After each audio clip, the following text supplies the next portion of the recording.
All right, so we're deciding on the architecture. Monolithic or microservices?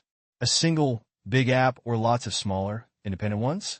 Microservices definitely seems the better choice. It offers so much more flexibility and scalability, especially for this type of application. Imagine trying to scale just the strategy-finding part of a monolithic system. All right, so we're deciding on the architecture. Monolithic or microservices? A single big app or lots of smaller, independent ones? Microservices is the way to go. It offers more flexibility and scalability, crucial for this type of application. Imagine trying to scale just the strategy-finding part of a monolithic system. Right, but won't microservices make the system more complex? Managing all those individual services sounds daunting. True, there's more complexity, but the benefits outweigh the drawbacks. Microservices allow independent updates and error isolation. Think of the headaches of a monolithic system when one component breaks. And what about the speed and efficiency? Won't inter-service communication slow things down? Potentially, but we can design the microservices to communicate efficiently. We'll have to plan asynchronous operations and consider queuing mechanisms to maintain speed. So microservices have separate code and interfaces. This prevents tight coupling, right? Precisely. You only interact through defined interfaces, not through internal workings. It's much cleaner. And the distributed architecture is a plus. Using different servers makes sense. Absolutely. You can deploy parts on cheaper home computers for testing and more reliable servers for production. Cost-effective and flexible. But won't the complexity of managing all these separate services be a problem? It's more complex to develop, but the gains in flexibility and scalability outweigh it. Independent updates and isolated errors are valuable. Okay, so we're talking about microservices. What exactly is a subsystem? A subsystem's a collection of services working together, like strategy search and real trading. It's a way to organize related functionalities within the larger system. And what about a service? How does it differ from an application? A service is a single unit doing a specific task. An application contains the components for that service, often an API part and a background task component.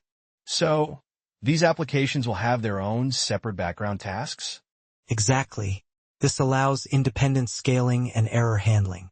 A background task could be something like data updates, long calculations, or processing user requests. And the use of libraries? Using shared libraries is crucial. It avoids code duplication and ensures consistent implementation across various services. How does Kubernetes fit in? Kubernetes manages containers, which are standardized packages of applications. It simplifies deployment, scaling, and updates across different servers. Sounds complex. How does this help with error handling? Containers isolate applications from infrastructure, so updating one service doesn't break others. Errors are contained within a single container. So, dependencies between applications can cause problems when deploying to different servers. A program might need specific helper apps. Exactly. A program working fine locally might fail on a different server due to different helper app versions. Containers solve this. How do containers address this? Containers package everything needed, program, libraries, dependencies, into one standardized unit. This isolates the app from the server's OS. So, the developer doesn't need to worry about the server's environment? No, the developer just packages the app into a container. The administrator manages the container, ensuring it runs correctly on any server. But updating applications in a containerized system still requires manual intervention? Correct. You launch a new version, transfer load, then stop the old. This manual process carries a risk of errors. What role does an orchestrator play? An orchestrator, like Kubernetes, manages container deployment, scaling, and updates. It automates the process and reduces error potential. So, Kubernetes automates the update process and minimizes issues with dependencies? Precisely. Kubernetes orchestrates the entire process, making it much smoother and more reliable. It allows for simple scaling too. Okay, so a pod is like a mini computer within Kubernetes, right? Exactly. It's the basic unit for running your application. Kubernetes uses multiple pods for one application. Why is this important for scaling? It lets you scale your application horizontally by adding more pods. So you can handle more requests without impacting other parts of the system. But what about data corruption if multiple pods work on the same theory? That's a critical design consideration. You need to ensure your application handles the possibility of multiple pods working concurrently on the same data. This means careful design in handling shared resources or using locking mechanisms to avoid problems.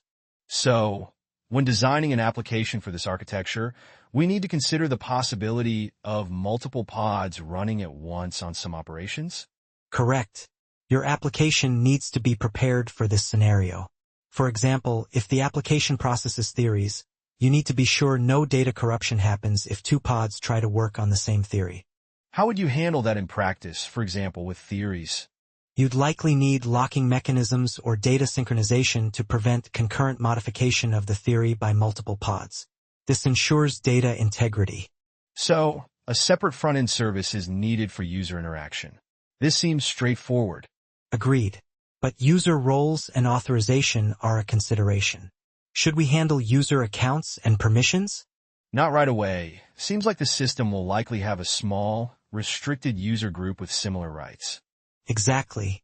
Adding user management now would be premature. A single API for the front end is redundant in this initial design. So, this simpler design prioritizes the core functionality. Correct. The subsystem will operate in the simpler way. Diagram 2 in Figure 4 foreshows this basic architecture. What do you think about asynchronous theory generation? Asynchronous generation seems the better approach. Users shouldn't have to wait for numerous theories to generate. Exactly. Handling errors during asynchronous generation is less problematic than for synchronous generation. Also, users can continue their work during this process. What about the process if some theories have already generated, but then an error happens? Deleting intermediate results and knowing which results belong to a specific request needs to be carefully handled. This is a crucial component for reliability and correctness. Okay, so if an error happens during asynchronous theory generation, the user needs a way to know the status of the process. Precisely. And if the session is interrupted, the system needs to maintain the generator state. This includes keeping track of the user's progress and any partial results generated so far. How might we display this information on the front end? We could show the status of the generator, like waiting, generating, completed, or error. Maybe even a progress bar, especially for a long-running generation process. Storing generator status is necessary, correct? Absolutely, as generators are treated as entities, including status. This also allows users to save their work. It seems essential to track generators as entities. Yes, this enables features like saving work in progress and enables a history of generators and their results. Users can come back later and continue or modify previous requests. The generator status page becomes crucial. So, a background job checks for waiting generators periodically. Seems like a simple approach. Yes, but this approach has a potential drawback. As the number of generators grows, the search for waiting generators slows down. Right. A queue would be more scalable in the long run. Databases like Postgres or dedicated queuing systems like Kafka are possible solutions. Agreed. But cloud-based solutions like Kafka might be overkill. Keeping things local and independent is desirable. Given that users will likely create few generators, a basic queue implemented with Postgres and a periodic background check might suffice for now. Exactly. The background job handles generators once they're placed in the queue. A straightforward approach and potentially simpler to manage locally. So, the waiting status acts as a trigger for the background job. The job then processes the generator, and the status changes accordingly. Precisely. The key is to prevent the background job from becoming a bottleneck. Using a separate application for background jobs and the API is good practice to improve scalability.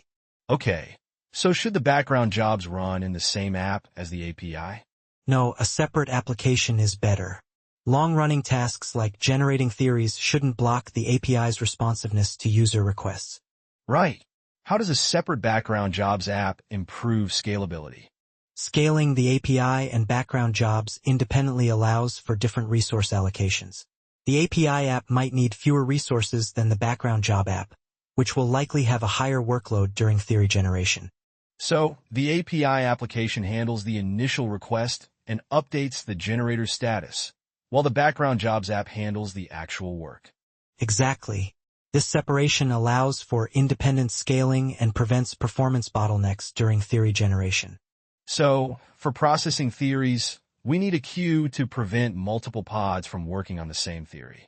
Status-based approaches are problematic with large numbers of theories. Exactly. Queue is essential. We need a robust system that handles failures and allows for horizontal scaling. RabbitMQ isn't reliable enough. Right. Kafka is a strong contender, but might be overkill for our initial setup.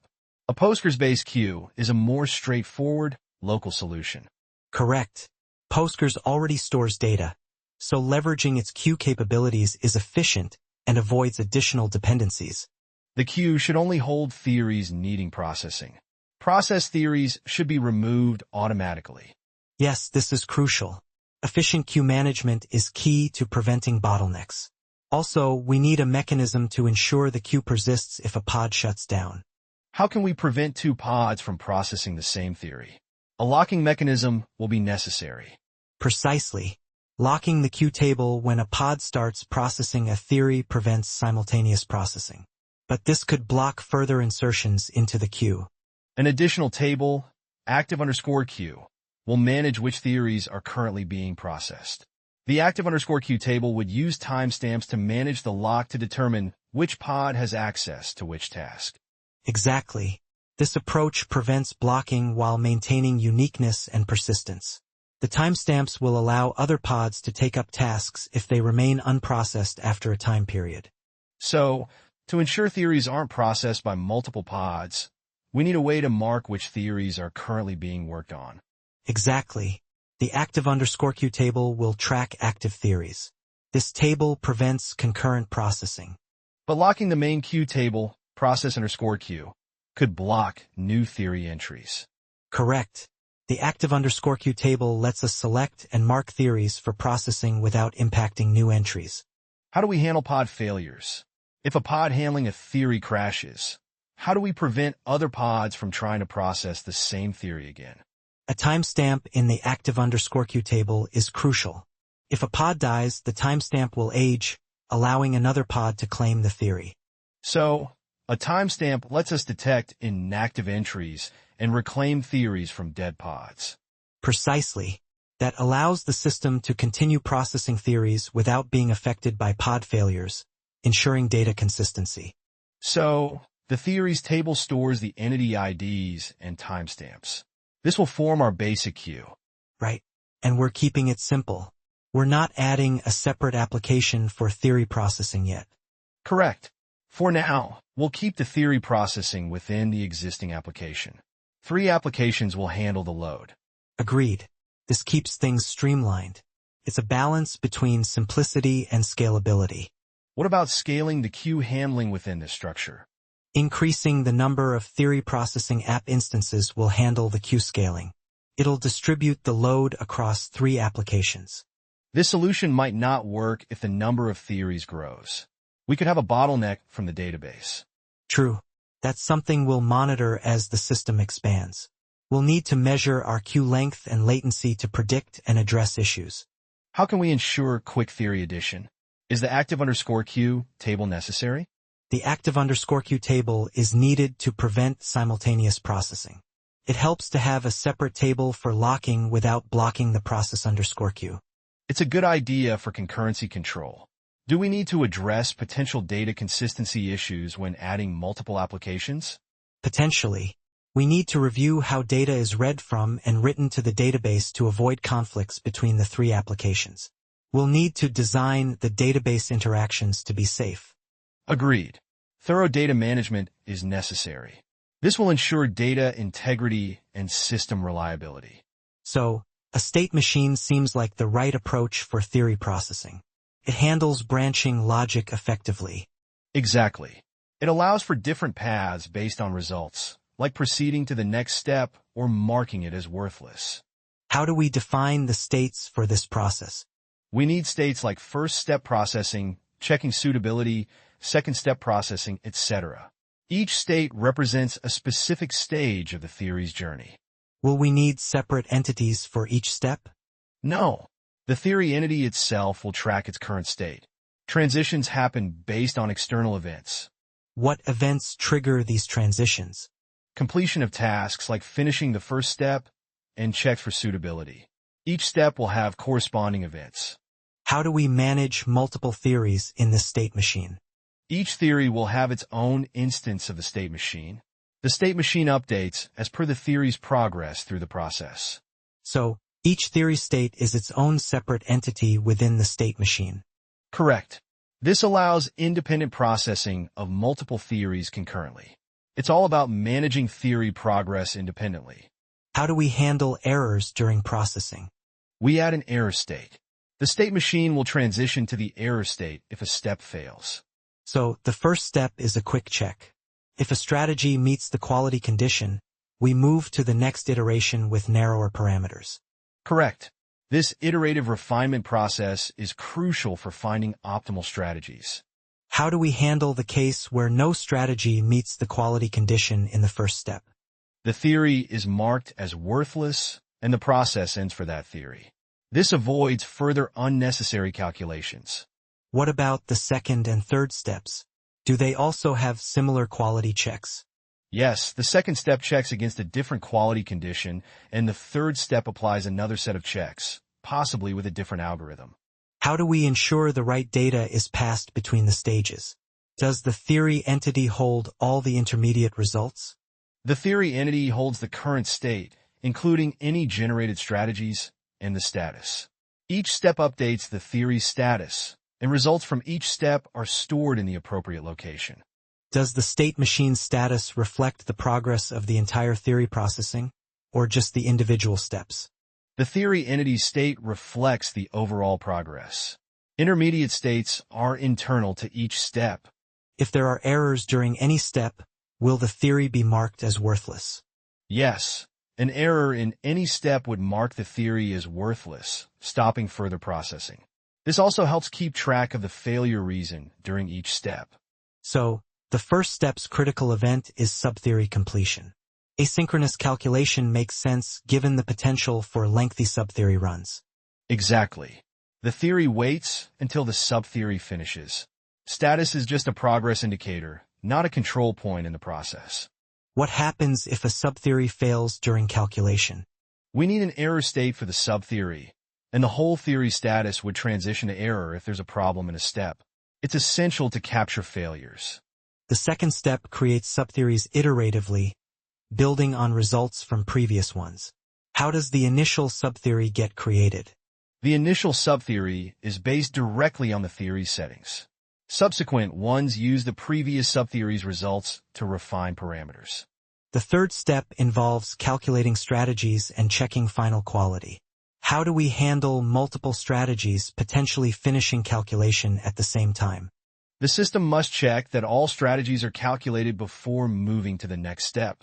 Concurrent calculations must be dealt with appropriately to avoid data corruption or inconsistencies. Is there a particular reason to use separate figures for the second and third steps of the theory process? The second and third steps involve different calculations and quality checks. They use different approaches to optimize parameters. Does the theory entity hold all generated subtheories and strategies? The theory entity holds status and pointers to the results of each step, generated strategies, subtheories. Each step results in updated data. So, how does the system make sure it isn't trying to calculate an already calculated strategy? The system tracks calculated strategies and avoids redundant calculations using a mechanism to ensure uniqueness and only processing the required calculations. This would make the processing more efficient. So, the state machine needs to handle multiple strategies finishing calculation at the same time. How does it avoid getting stuck? Precisely. The system verifies all strategies are calculated before advancing. This ensures the theory doesn't prematurely transition to the next state. It's a critical concurrency concern. If the final check fails, the status is finish worthless, not worthless. Why the distinction? To differentiate between a worthless theory after the initial quick check and a worthless one after the final step. Users might reuse ideas from the finish worthless theories. Subtheories have states like created, in progress, completed. Does this need a separate state machine? A separate state machine for subtheories is logical. It clearly defines the subtheory's life cycle, especially given the iterative nature. Figure 4.14 shows the subtheory process. What triggers the getTemplates actions? The getTemplates action is initiated by the start of the subtheory process. The optimization algorithm provides templates based on initial settings. The process review for generators suggests merging generator processing into the main processing app. Why? Generators are now following the same pattern as theories and subtheories. A separate background jobs app for generators is redundant. How will we make sure all the generators aren't piled up in the queue when we move this processing? The processing app will handle generators now. Putting them in the same queue as theories and subtheories will work with a higher throughput and less redundant application. So, the optimization algorithms are now a separate module. Why is that important? Separating algorithms lets us update them independently without affecting the strategies or subtheories. This promotes flexibility and modularity. We've discussed different calculation modes for tasks. What are the key factors influencing the choice of mode? The need for intermediate results for debugging and testing versus the performance overhead. Simple tasks can just store final results. Others need position details for debugging. And more intensive calculations may need indicator values at every stage. Reconsidering decisions early is key. Better to adjust now than later. What's the rationale for a simplified state map for generators? The generator process is straightforward. Pending, generate theories, and then complete. Iteration is possible, but handled differently. How does the user interrupt the theory generation process? The user can interrupt, but ideally the system checks for worthless theories automatically. This streamlines the process. Moving generator processing to the processing app, what are the implications for existing queue mechanisms? The API app now directly adds generators to the processing app's queue. Background jobs are no longer needed for generators. Why abstract optimization algorithms into a separate module? Independent updates are possible without affecting strategies or subtheories. Changes to optimization algorithms have no impact on other parts of the system. This is about modularity and flexibility. So the API app now directly queues generators. What happens if the processing app is overwhelmed? The processing app design anticipates horizontal scaling. Multiple pods can handle the queue, preventing bottlenecks. Abstracting optimization algorithms seems crucial. Why is testing speed important? Faster testing allows rapid iteration on optimization algorithms. This is key in finding better algorithms and parameters. The algorithms are now a separate module, independent of strategies and subtheories. What are the implications for existing code? Existing code dealing with strategies and subtheories doesn't need to be changed when modifying algorithms. This change isolates algorithm updates. This separation means algorithm updates are isolated from other system components. How does the system know which algorithm to use? The system uses a configuration or a lookup table to link algorithms with tasks. This defines the process without tight coupling. Okay, so optimization algorithms are now entities. How does the system select the appropriate algorithm for a given task? A configuration file or lookup table links algorithms to tasks. This approach avoids hard coding and promotes flexibility. You introduced test candle interval. What's its purpose? Test candle interval defines the historical data needed to calculate a strategy. It specifies the exchange, instrument, start date, and stop date for candle data. Why is independent creation of optimization algorithms by the user important?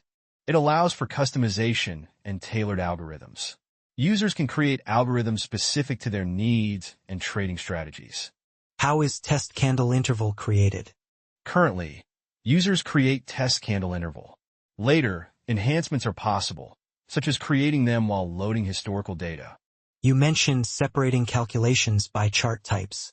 How does test candle interval support this? Test candle intervals start and stop dates allow for defining specific chart periods. This facilitates analysis of different chart intervals for the same instrument. So, test candle interval defines data for strategy calculations. How does it relate to tasks? Test candle interval provides the historical data needed for a task. A task combines a strategy and test candle interval for calculation. Tasks have a simple four-state process. Why is this important? Simplicity in task processing streamlines the system's logic. Fewer states mean easier implementation and maintenance. Separating tasks from other entities like theories is crucial. Why? Segregating tasks allows for independent scaling. A dedicated queue and application manage hundreds of thousands of tasks efficiently. Tasks are now in a separate queue. How do subtheories interact with this queue? Subtheories generate tasks and put them in the dedicated task queue. This separates the task generation from the calculation process. This task queue system seems scalable. What are the potential bottlenecks?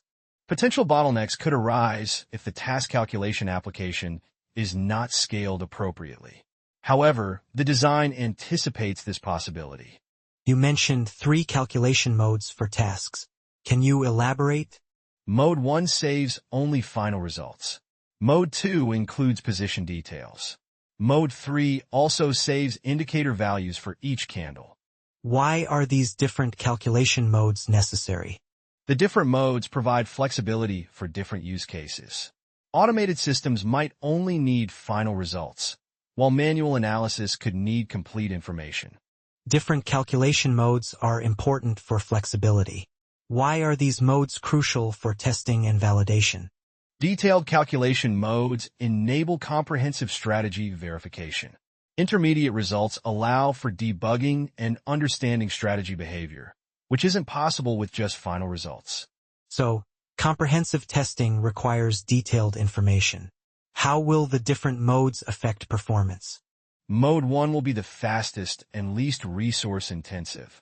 Mode 3, with indicator values, will be the most resource-intensive, but will provide the most thorough analysis. You mentioned core. How does core interact with these different task calculation modes? Core provides the core logic for strategies and ensures consistency across testing and live trading. It receives results in any mode. Core is critical for consistency. How does this impact the separation of testing and live trading subsystems? Core unifies testing and live trading logic, even though they're separate subsystems. This promotes consistent strategy behavior across both environments. You mentioned a potential bottleneck in task calculation. How will core help mitigate this? Core won't be a bottleneck, but it provides the crucial logic layer that ensures consistent behavior across all task calculation modes. Core seems crucial for consistency between testing and live trading. How does it handle the different task calculation modes? Core receives results from any calculation mode. It ensures the same strategy logic is applied regardless of the mode. If core contains strategy logic, why not just use a monolithic application? A monolithic application lacks the scalability and maintainability of microservices. Core allows independent scaling of different parts of the system. Core is a library, not a service. How does that affect deployment? Core is a shared library. All services use it. Deploying core is separate from deploying individual services. How does core handle the data flow between Sandbox Exchange and real trading? Core receives market data and deal events from Sandbox Exchange. It manages orders and sends signals to the broker. This centralized approach to strategy logic seems beneficial. Are there potential downsides? A potential downside is the complexity of maintaining a large and complex library. Careful design is needed. How does core interact with the different exchange adapters? Core doesn't directly interact with adapters. The Exchange Gateway Service handles communication with specific adapters. The Exchange Gateway Service seems like a critical component. How does its failure impact the system? Gateway failure impacts all trading interactions. Robustness and redundancy measures are needed. How does Core ensure data consistency across different modes of task calculations? Core strategy logic ensures consistency. Data transformation happens within Core, so different modes use the same logic for calculation. Sandbox exchange is a simplified representation. How crucial is accurate order book simulation? Accurate order book simulation is crucial for realistic testing. Without it, testing won't reflect real-world trading conditions. If Sandbox exchange doesn't simulate order books, how does it impact testing? Testing will be less accurate. Strategies might perform differently in a real exchange environment than in the sandbox. You mentioned getting candles in batches. Why is this a practical approach? Batching candles reduces the load on the system. It's more efficient to process data in manageable chunks. Core interacts with Sandbox exchange. How does that interaction differ from interaction with real exchanges? Interaction with Sandbox exchange is a simplified model. The real trading subsystem will interact with real exchanges directly. Real trading is different than testing in a sandbox. What's the key difference in handling market data?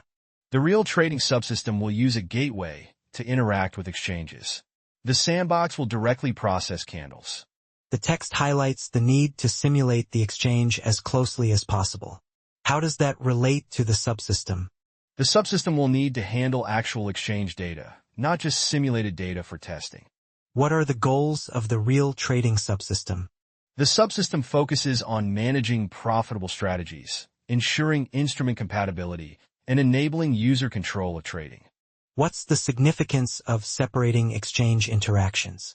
Separating exchange interactions allows for flexibility, easier updates, and avoids disruptions to other services when one exchange is updated. High-frequency updates from exchanges like Bitcoin Dollar at 50 milliseconds require careful consideration. How does separating exchange interactions prevent issues with updates to one exchange impacting others? Separate exchange adapters isolate updates. Modifying one adapter doesn't affect others, preventing disruptions. A failure in one exchange adapter won't halt operations for all others. You mentioned an exchange gateway. How does this gateway solve the problem of needing to know each adapter's URL? The gateway acts as an intermediary. It holds a database mapping instrument names to adapter URLs. Services request orders through the gateway, which finds the correct adapter. A dedicated gateway introduces a new potential point of failure. What about redundancy? Redundancy in the gateway, like any critical component, is important. Multiple gateway instances, perhaps with load balancing, offer resilience. How does the gateway handle API version changes for brokers? The gateway's database tracks API versions for adapters. If a broker updates, the gateway directs requests to the appropriate, updated adapter. This exchange gateway sounds necessary.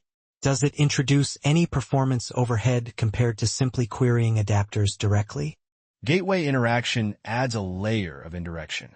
However, the benefit of centralized adapter management and version control can offset any slight performance overhead, especially for large numbers of exchanges. The text mentions a database for instrument-to-broker mappings. How will this impact the structure of the database for the rest of the system? This database is separate from other system databases. It's a dedicated database for the exchange gateway, not a central repository for all data. With many exchanges and adapters, how is the exchange gateway maintained? Maintaining a large number of adapters will require a robust system for handling updates and monitoring. Version control is essential. This exchange gateway, crucial for handling diverse exchanges, seems complex. How is its maintenance addressed? Robust maintenance procedures are essential. Version control and monitoring are key for managing many adapters. The text suggests a trade-off between speed and maintainability. How does this impact the system's design? The system prioritizes maintainability over extremely high speed. This is a conscious decision given the author's focus on strategies with longer holding times. The functionality described seems extensive. How is the interaction between services structured? Services use a common interface for order placement and cancellation. They also receive updates on order status and trade data. This exchange subsystem involves multiple services. How does this complexity impact the architecture's scalability? More services increase complexity, but each is isolated to improve scalability and reliability. The author mentions Kafka for high throughput. How does this align with the intended system speed? Kafka's high throughput is appropriate for message volume, even if individual message processing isn't instantaneous. Data from exchanges arrives frequently. How is data delivery guaranteed to consumers like trading strategies? Message brokers like Kafka ensure all messages are delivered in order, even with high volumes, although not in real time. Adapters directly publish to Kafka. How does this affect the exchange gateway's role? The gateway acts as an intermediary for centralized adapter management, simplifying the overall system structure. Kafka's publisher-subscriber model means adapters don't need to know the consumers. How does this improve efficiency? This decouples adapters from consumers. Updates and additions to consumers don't require changes to the adapters. The author explicitly avoids using cloud-based queues. Why is this a design consideration? This choice allows the system to be self-contained and independent of external services. It's important for control and flexibility. With multiple strategies needing exchange data, how does the adapter avoid overwhelming itself? A message broker, like Kafka, handles the data flow. The adapter sends messages to the broker. The broker distributes to all interested strategies. Kafka's publish-subscribe model is efficient. Will the exchange gateway still be needed in this architecture? The gateway is still beneficial for managing adapters and API versions. It simplifies the overall architecture. How does the gateway fit into the Kafka setup? Does it route messages to Kafka topics? The adapters send messages directly to Kafka topics. The gateway manages adapters and their connections, but not the message delivery itself. So, the gateway doesn't directly interact with the Kafka system. What's the benefit then? The gateway provides a centralized point for managing adapter updates and API compatibility. This simplifies the overall system maintenance. If adapters publish to Kafka topics, how is the system guaranteed to send messages to the correct consumers? Kafka topics are instrument-specific, ensuring the right strategies receive the needed data. Kafka is robust for high volumes, but does this structure risk introducing latency in data delivery? Yes, latency might occur during message processing by consumers. But the distributed system structure mitigates this by allowing consumers to scale independently. So, the gateway's role is crucial for managing adapters. But its potential bottleneck worries me. A bottleneck is a concern. However, giving adapters direct access to Kafka topics makes the system more resilient and flexible. Direct access to Kafka topics by adapters seems better than gateway mediation. What are the trade-offs? Direct access reduces the gateway's burden. However, it requires more intricate management of different adapter versions. If adapters send to Kafka, how does the system prevent messages from conflicting or getting lost? Kafka ensures ordered message delivery. Topics are instrument-specific, preventing conflicting data. Direct adapter publishing to Kafka might create a scalability issue. How is that avoided? Kafka handles high message volumes efficiently. The distributed architecture allows horizontal scaling of consumers. The author talks about separating adapters. How will this affect the system's ability to adapt to new exchanges or APIs? Separate adapters provide more modularity. Updates or additions to one adapter will not affect others. How does this independent adapter structure affect the overall architecture's maintainability? Greater modularity in the adapter system leads to improved maintainability and flexibility in handling different exchange APIs. If a market shifts from calm to active, how do we adjust the number of pods per strategy? Dynamic scaling is key. Kubernetes can adjust the number of pods based on market volatility. But redistributing strategies between pods introduces a risk of downtime. Kubernetes automated scaling minimizes this risk. It adds or removes pods proactively, aiming for optimal performance. A single pod per strategy instrument pair seems better. What are the trade-offs?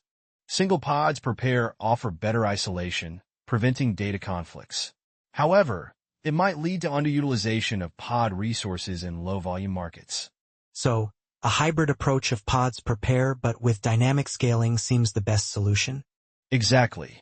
This way we maintain isolation, handle high-volume situations, and utilize resources effectively.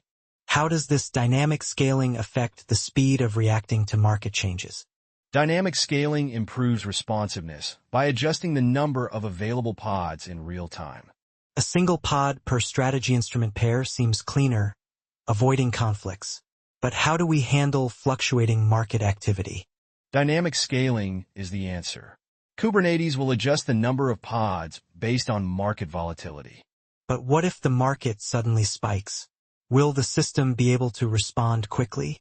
Kubernetes is designed to handle dynamic changes, quickly adding or removing pods to maintain optimal performance. So, how does the system ensure no strategy takes multiple instruments? Strategy assignments are managed in a dedicated service with its own tables. This service ensures only one strategy operates on a particular instrument at a time. How is the user able to control which strategies run on which instruments? A separate service handles enabling and disabling strategies. Users interact with this service to manage instrument availability for strategies. This separation of concerns seems beneficial. Does this design prevent a single point of failure? Yes, by separating the strategy instrument assignment logic into a dedicated service, we achieve a more resilient architecture, reducing the risk of widespread failures. What about managing the transition of strategies between instruments? How does the system prevent conflicts? The service manages the transition, marking instruments and strategies as active or inactive, avoiding simultaneous operation. Sounds like a well-structured system. Are there any major downsides to this architecture? While the system is robust, it could become complex to manage numerous applications. This tasks application sounds crucial. How does it prevent multiple workers from claiming the same strategy? The application ensures only one worker accesses a strategy instrument pair at a time. Dedicated tables manage these assignments. So, the working underscore strategies table acts as a lock. Precisely. Entries in this table indicate which strategies are currently running on which instruments. How frequently does the tasks application check for new strategies? The frequency needs careful tuning. It depends on how quickly strategies need to be activated, balancing resource use with responsiveness. What about potential delays if the tasks application is slow? Ideally, the tasks app should be designed to be fast, and using a queuing system if necessary will help. How is the tasks application's performance monitored? Monitoring tools and logs are necessary to observe its performance. Alerts should trigger if delays or errors are detected. If a worker pod crashes, how does the system recover? The timestamp mechanism in the active_strategies table detects inactive strategies. Free worker pods will then claim them. What are the potential scalability issues with this approach? The tasks application needs careful scaling to handle a large number of strategies. Potential performance bottlenecks need to be addressed early. So, the worker pod's inactivity is detected by the timestamp. But how often should this timestamp be checked? Regular checks are needed, but not too frequent to avoid unnecessary overhead. A balance between responsiveness and resource usage is key. How does the system handle a sudden increase in instrument types? The instrument services architecture should allow for horizontal scaling of its workers. How do we avoid potential performance bottlenecks with many instruments? Scaling the instruments app and careful design of the signal evaluation process are crucial. How does the signal determine the instrument type accurately? The signal evaluates relevant indicators to determine instrument suitability. Complex indicators or conditions are handled by the core library, which is reused across the system. What about data consistency between the signal and the instrument type? Data consistency in the instrument service and the signal database is essential. Consistent data updates and proper caching can help.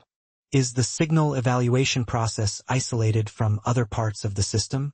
Yes, isolation is vital, preventing conflicts between signal processing and other operations. Appropriate data partitioning and thread management can help. How are potential errors in the signal evaluation process handled? Error handling is crucial. Robust error management and logging will help in case of unexpected behavior. Specific error messages will help with debugging. How is the signal used to determine instrument type? Does it directly flag the instrument type, or does it provide some intermediate result?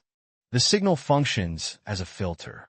It generates a Boolean result, indicating whether the instrument matches the criteria. How is the signal's logic structured within core?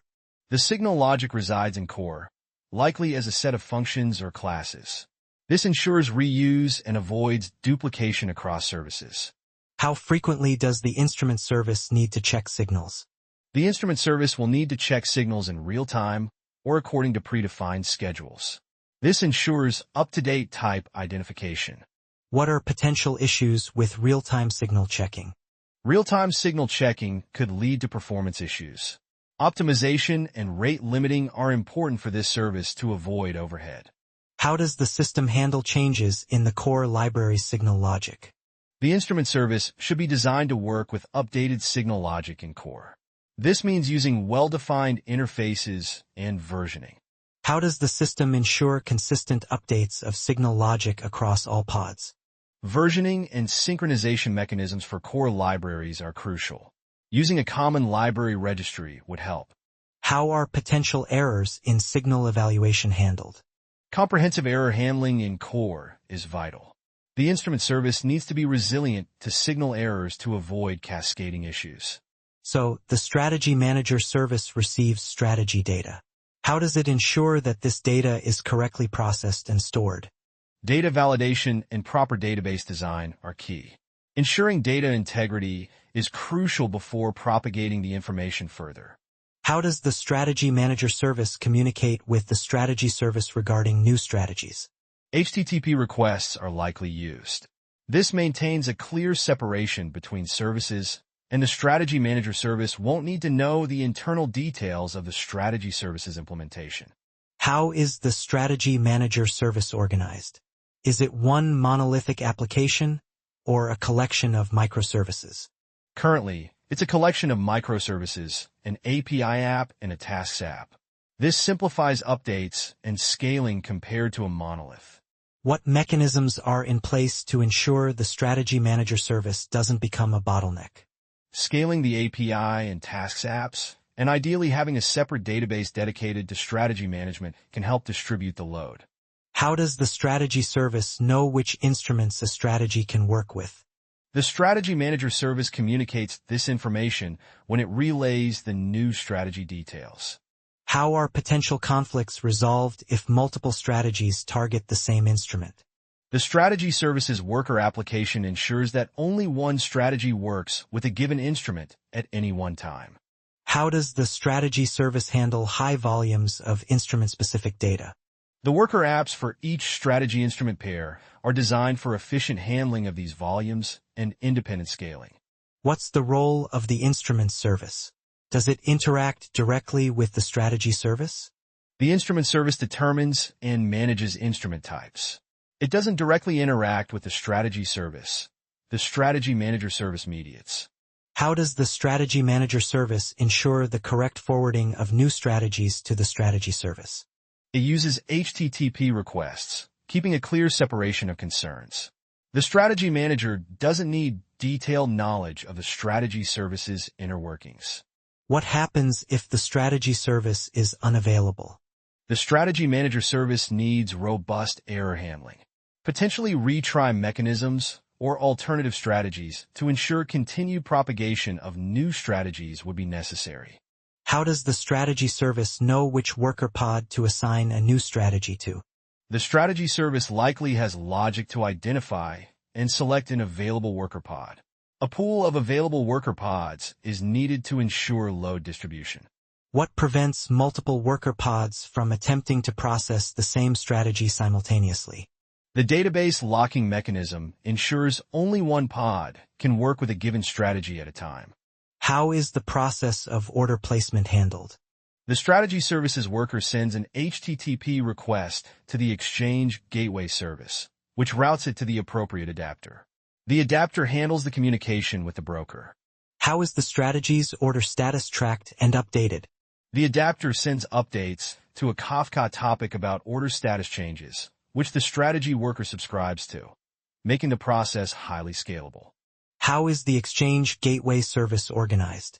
The Exchange Gateway Service is likely a collection of adapters, each handling integration with a specific broker, preventing a single point of failure.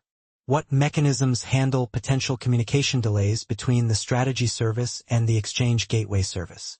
Robust error handling, retry mechanisms, and potentially the use of message brokers to track and confirm receipt of messages from the Exchange Gateway Service. Okay, so the instruments service handles new instruments. How does it ensure data consistency with other services? Data consistency is maintained through the Strategy Manager service. It receives instrument updates and coordinates actions with other services. What kind of communication happens between the instrument service and the Strategy Manager service when an instrument is updated? HTTP requests likely manage this communication. This keeps the services decoupled. How does the instrument service know which Kafka topic to subscribe to for a new instrument? The Strategy Manager service provides the necessary topic information, ensuring appropriate instrument-specific data routing. How is the instruments service organized? Is it a monolithic application or a collection of microservices? The instrument service is also a collection of microservices, likely an API app and a worker app, for handling different aspects of instrument management. What mechanisms are in place to avoid the instrument service becoming a bottleneck? Scaling the API and worker apps, along with the use of a dedicated database for instruments, can help handle load effectively. What happens if an instrument's type changes? The instrument service updates its database, and the Strategy Manager service notifies the strategy service to adjust its operations based on the new instrument type. How is the master data service integrated into this system? The master data service acts as the central repository for all reference information. Other services rely on it and retrieve or update this information. How does the master data service manage concurrent updates? Proper database locking mechanisms are crucial to avoid data corruption when multiple services access it concurrently. How does the master data service communicate changes in strategies or instruments to other services? It uses Kafka to publish updates to specific topics. Subscribers, like the strategy and instrument services, receive these updates. So, the master data service is crucial for centralizing reference data. How does it prevent data inconsistencies with concurrent access? Robust database locking mechanisms are essential to handle concurrent updates. This prevents data corruption. How does the API service handle requests for different types of data, like strategies or instruments? The API service acts as a front-facing layer. It routes requests to the appropriate service, like master data, based on the type of data needed. What if the master data service is unavailable? How does the API service handle this? The API service should have fallback mechanisms like logging errors, returning appropriate error codes to the front end, and potentially retrying the request after a delay. How is the master data service structured? Is it monolithic? It likely consists of microservices, perhaps an API layer and data management services to handle various aspects of reference data. What prevents the master data service from becoming a bottleneck? Scaling the internal components of the master data service, along with the use of appropriate caching strategies, can help in handling load. How does the master data service ensure the consistency of the data it holds? Data validation rules and procedures ensure data integrity. This prevents inconsistent or invalid entries from being stored. Does the API service also have any mechanisms to prevent becoming a bottleneck? Yes, scaling the API service with multiple instances and efficient load balancing mechanisms can help with high traffic. What kind of communication takes place between the master data service and the API service when a new strategy or instrument is created? HTTP requests likely manage this communication. It is important to separate concerns between the API and the master data services. How does the master data service handle updates from other services, e.g., Instruments added by the instrument service. The master data service is designed to receive updates from different sources and ensures consistent updates by employing the proper validation and locking mechanisms. So, the chapter's focus was on dividing the system and defining tasks. What challenges did this division present? The real trading subsystem proved more complex than the strategy search subsystem, needing more independent services for scalability and maintainability. Why did the real trading subsystem need more services? Real-time data from exchanges and the need for independent updates and scaling necessitated more isolated services. The strategy search subsystem prioritized speed and minimized inter-service communication. How does this division affect future development? The detailed design of subsystems in future chapters will flesh out the specific interfaces and dependencies between services, ensuring seamless operation. How will the strategy search service handle user requests to generate theories asynchronously? The API application will receive the request, update the generator's status to waiting, and respond to the front end. Background tasks will then process the generator. How does the background jobs app ensure data consistency when multiple generators are being processed? The system will use a queue and the database locking mechanism, avoiding issues with concurrent access. Data consistency and thread safety are priorities. How can the strategy search service be scaled to handle increased user activity? Increasing the number of background jobs app pods will handle concurrent requests. Cloud platforms or specialized queuing systems could provide horizontal scaling options if required. How will the strategy search service prevent the queue from becoming overloaded? By using a queue data structure, only active generators are processed, limiting queue size. Background jobs pick up items and process them. What measures are in place to prevent data loss if a background jobs app pod fails? The database queue design should ensure that process tasks are removed from the queue, and the system should employ mechanisms to restart failed jobs or have other pods take over. How will the processing app handle multiple theories needing to be processed concurrently? Using a queue for theories to be processed and locking mechanisms to prevent concurrent processing of the same theory by multiple pods. What mechanisms are used for checking that all strategies for a subtheory are calculated before moving to the next stage? The processing app will check the completion status of all strategies. Only after all are complete will the theory advance to the next step. How will the task queue ensure its data is preserved if a pod fails? A separate application with multiple pods dedicated to tasks is the best way to ensure the task queue is persistent and scalable. How will the system ensure that only one pod processes a given theory at a time? The system will use database locking mechanisms on the active_queue table. This prevents concurrent access and ensures data consistency. What happens if a pod processing a theory fails unexpectedly? If a pod fails, the timestamp in the active_queue table will indicate inactivity after a certain time period. Other pods can then take over the theory. The text mentions 3 calculation modes for tasks. Can you elaborate on these? Mode 1 saves only final results. Mode 2 includes position data, and Mode 3 includes indicator values for each candle. The mode selection determines the level of detail stored in the database. How does the core library handle the logic for strategy calculations and order placement? Core contains the strategy logic and interacts with the sandbox exchange for order placement and execution. It receives market data and signals for orders to a broker. How does Sandbox Exchange simulate trading conditions for testing? Sandbox Exchange processes candle information and sends signals to Core. However, it does not simulate the full order book, limiting its real-world accuracy. What is the role of the Exchange Gateway Service? The Exchange Gateway Service acts as a proxy, managing communication between the various adapter services and the brokers. It also handles instrument-to-broker mappings. How does this service improve system flexibility? It decouples the trading logic from the specific exchange APIs, allowing for easier updates or the addition of new exchanges without affecting other services. What is the mechanism for real-time updates of candle data from exchanges? Adapters subscribe to Exchange WebSockets, send messages to a Kafka topic. This ensures real-time delivery and high throughput without overwhelming any specific service. What is the benefit of using Kafka in this architecture? Kafka provides a high-throughput, distributed message broker that ensures reliable message delivery. It's scalable and allows for handling numerous exchange data updates in a consistent manner. How is the system's scalability ensured when dealing with many strategies and instruments? The system uses pods for strategies and instruments, enabling horizontal scaling. This allows the system to handle more strategies and instruments as needed.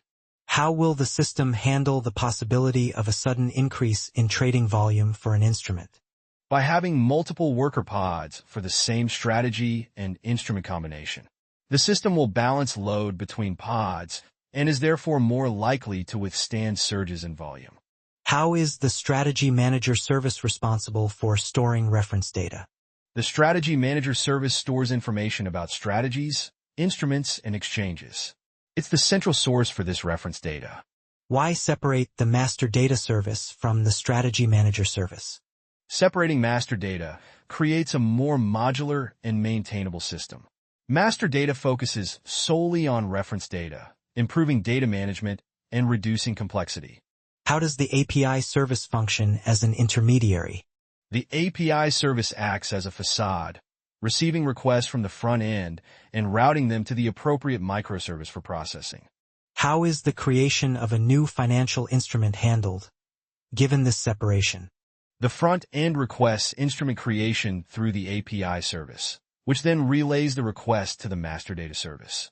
The master data service stores the instrument and notifies other services via Kafka. What are the limitations of this architecture concerning the speed of strategy calculations? Inter-service communication adds latency. However, the microservice architecture, combined with the Kafka message queue and distributed pods, allows for sufficient scalability and speed for a broad range of applications. How does the system ensure that a new strategy or signal is known to all relevant services? The master data service stores and updates the reference information. Kafka broadcasts notifications when new data is added, ensuring all subscribed services are aware of the updates. What mechanisms manage the enabling and disabling of strategies for a specific instrument? The Tasks app within the Strategy Manager service monitors the status of strategies and instruments.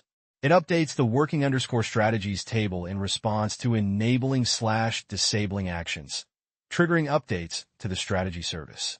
How is the instrument service responsible for determining instrument types? The instrument service uses signals within the core library to determine instrument types based on trading data. This ensures real-time instrument type determination. How does the instruments app scale to handle numerous instruments? By having one pod per instrument, each pod subscribing to the relevant Kafka topic and handling the instrument's type determination independently. This allows for efficient scaling.